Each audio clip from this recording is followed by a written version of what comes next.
recycling minerals and nutrients, creating conditions for life to exist.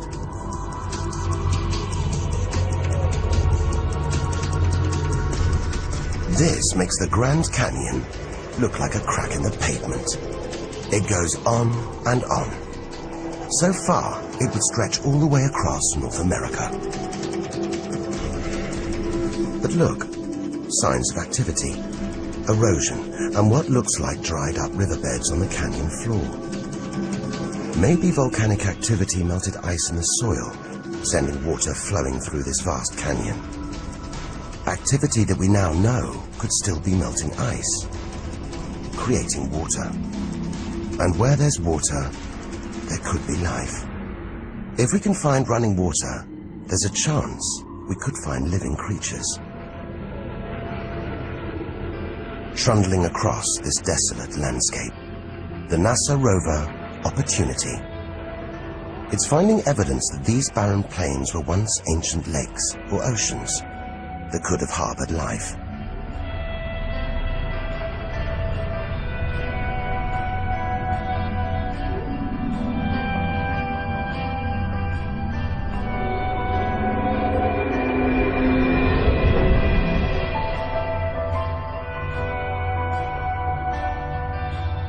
Look at these gullies. When probes orbiting Mars pass over them, they keep spotting new ones. More proof that Mars is alive and kicking. That there may be water flowing beneath the surface, creating these gullies. Water which could be sustaining Martian life.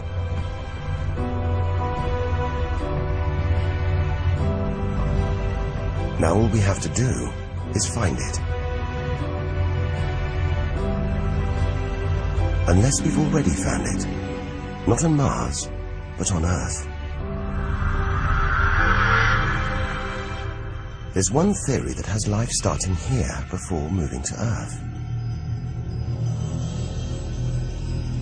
The idea is that an asteroid impact blasted fragments of Mars, complete with tiny microbes, out into space and onto the young Earth, where they sowed the seeds of life itself.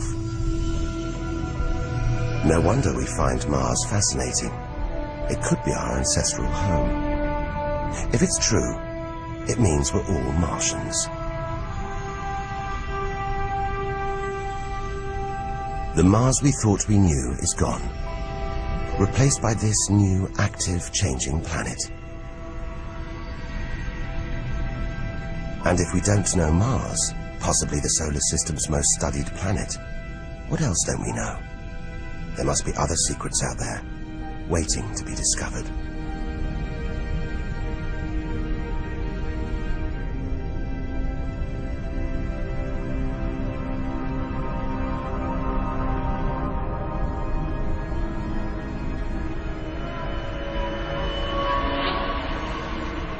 This is getting scary. It's like being inside a giant computer game.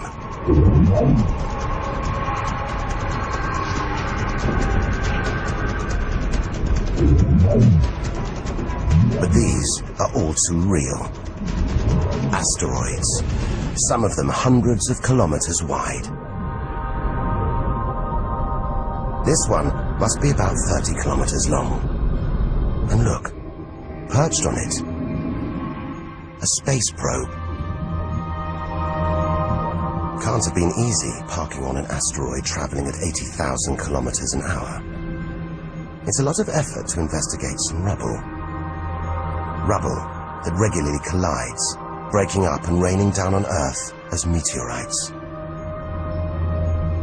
Magical tokens, supernatural omens, and more than that.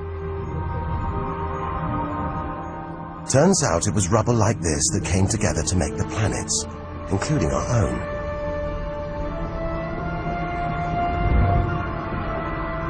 So by dating the meteorites we find on Earth, we know the planets were born 4.5 billion years ago.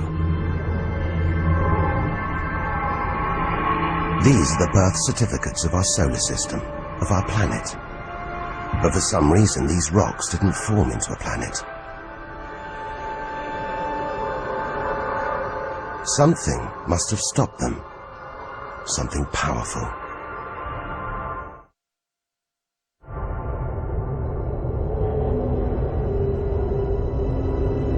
Jupiter.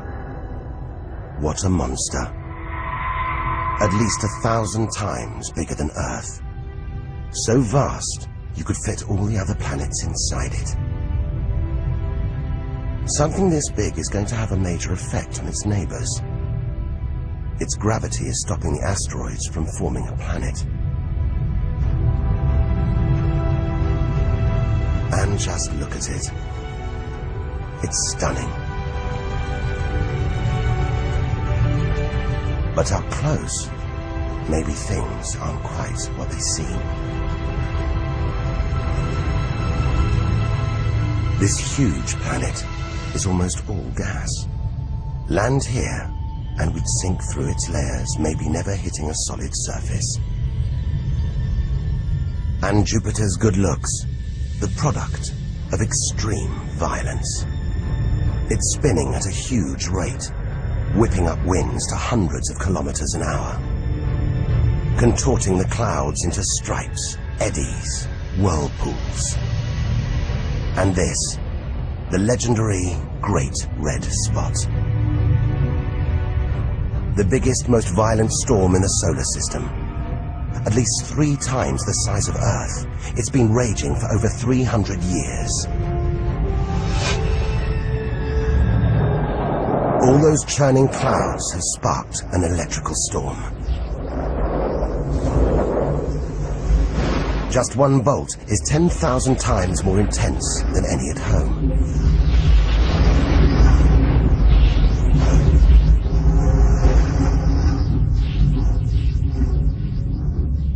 It seems the best place, the safest place to see Jupiter is from a distance.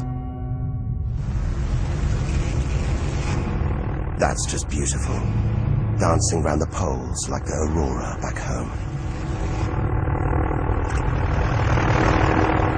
But the Geiger counter is going wild.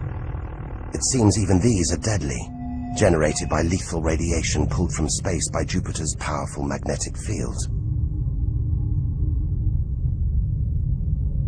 We're beginning to realize out here, nothing is what it seems. The universe is full of contradictions, deceptions, traps. Right now, we need a safe haven, somewhere to find our feet, catch our breath. Maybe this, the multicolored moon Io, is it?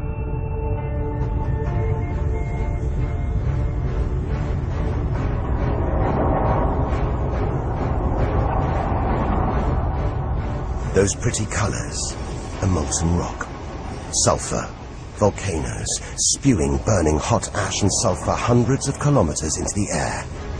This is no safe haven. This is the most volatile place we've seen since the sun. Our magical journey to the edge of the universe is turning into a desperate flight. We've got to keep believing, hoping that amidst the dangers, there are wonders waiting to be discovered.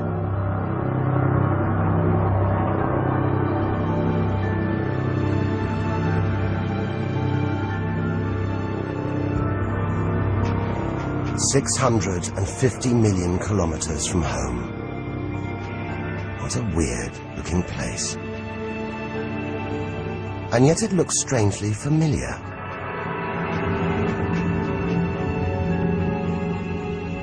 A bit like the Arctic with all that ice. All those ridges and cracks.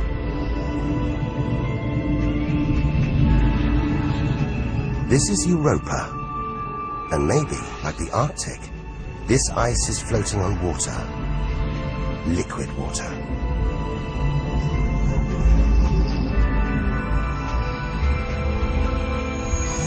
It's an intriguing thought.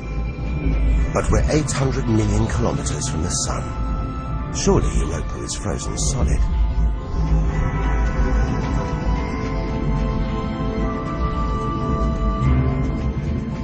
Unless Jupiter's gravity is creating friction deep inside, stopping Europa